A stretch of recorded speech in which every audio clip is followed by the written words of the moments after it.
Hello and welcome to the Evolve Pipedrive podcast, where we talk all things Pipedrive, sales, apps, and the Pipedrive marketplace. My name is Bruce Bignell. I'm the sales director here at Evolve, and today's episode we're going to go through or continue our sales series, where we have been talking about sales qualification. And in this episode, I will go into how we can use sales qualification that we went through in our previous episode, BANT and MEDDIC, and actually use those in a real-world scenario within Pipedrive.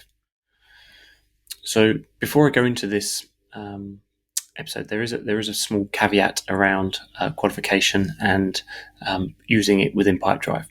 And I felt I had to introduce this because it's super important in any sales journey, and that is, why are we qualifying? What are we qualifying for? And what does a deal look like for you as a business? Or to put it another way, what does your ideal customer look like? What services or products can you actually help them with? Other considerations during the sales qualification: do you have a simple or complex sale? And if you're unsure, you might want to think of it as, if your sales are taking anything under 30 days or less than 10 days to close, you might consider that a simple sale, if you can close a deal on one or two calls. But a more complex sale, in an enterprise sale, if it could be taking over 6 months, there's some Gartner research published in 2019 where they said that some of the more complex sales they're actually touching 6 to 9 to 12 people during the sales process. So understanding if you're working within a simple or complex sale environment is really key to understanding what types of qualification questions you want to be using, and then how they will fit into your sales process.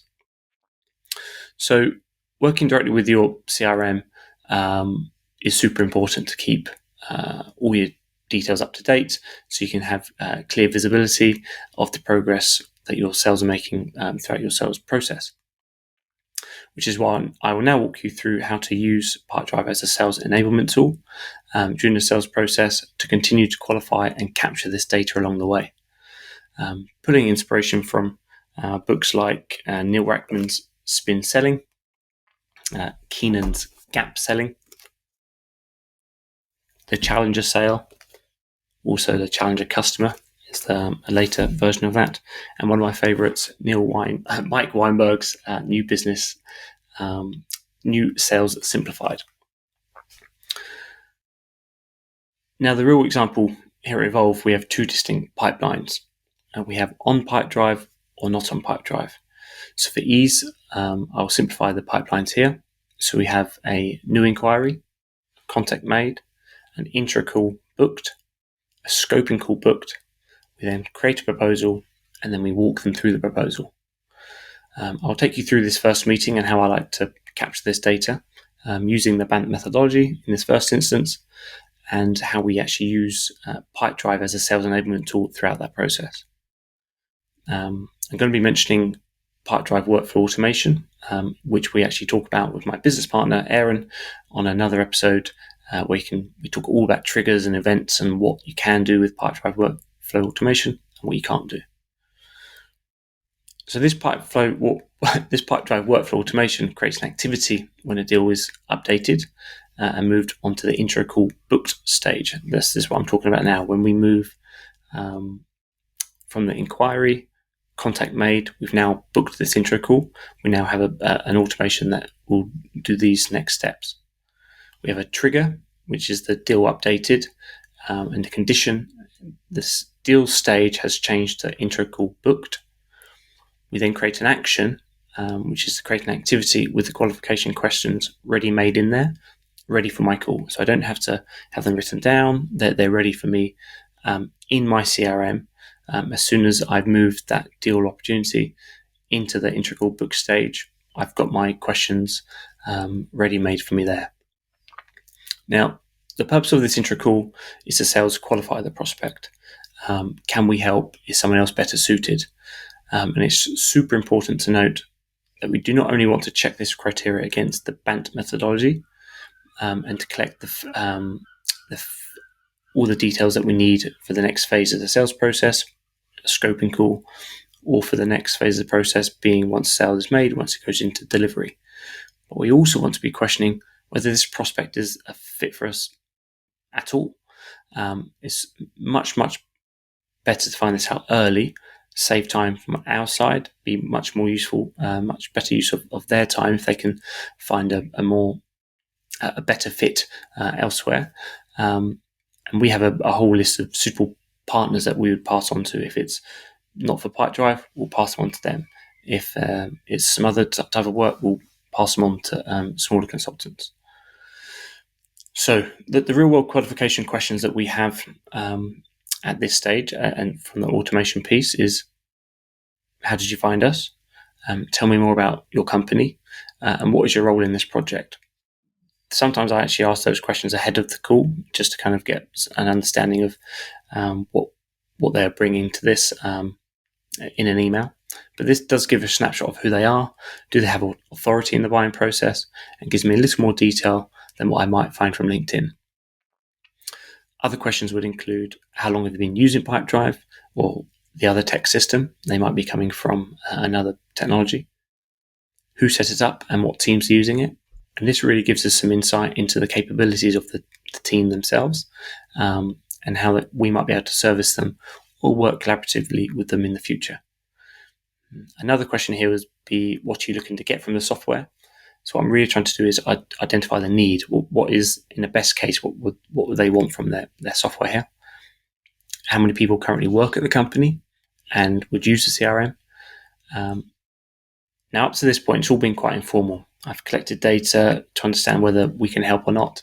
We've had a bit of a chat, but collecting this data in the CRM along the journey. And if I have identified that there's a fit at this time against our ideal customer profile, remember they're in this journey, either they're already on Pipedrive or they're not, in our case. So we know we can help. So I have 3 final questions, basically trying to capture the urgency. And these are, why are you looking for help now? What are the timeline for these works?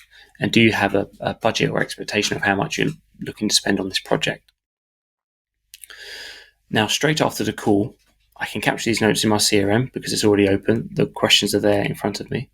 I can follow through, that will then follow this deal throughout its entire journey with us, either finishing there, being passed on to a partner, or moving through to our further latter stages of our sales process, whether it can be used in our PID, our project initiation document, and that we capture for the delivery team.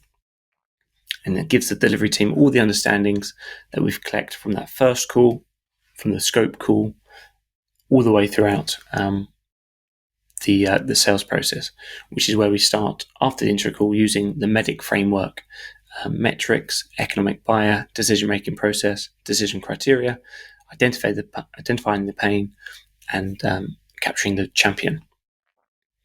We can also create a similar Pipedrive workflow automation for your scope proposal calls, having the questions ready-made for you there. If there are any certain questions you want to ask at each stage, this is where we would use the Pipedrive workflow automation to really capture those, so you're not having to rethink of them every time. You can also insert custom fields, so whether it's the company, the product, the address, whatever you already have in your CRM, you can insert those into your notes or your custom activities. I think the really important factor here is that we're using Pipedrive, in this case, Pipedrive as your CRM, as a sales enablement tool. We're not looking elsewhere. We're not writing notes in our book.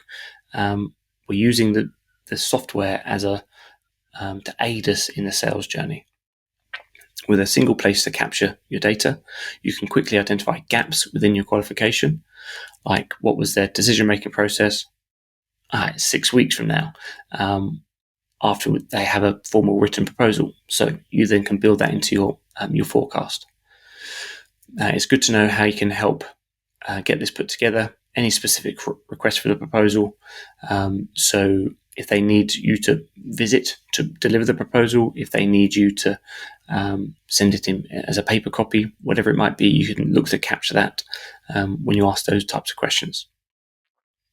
So finally, just to recap, first, to understand your qualifying criteria. What does your ideal client look like?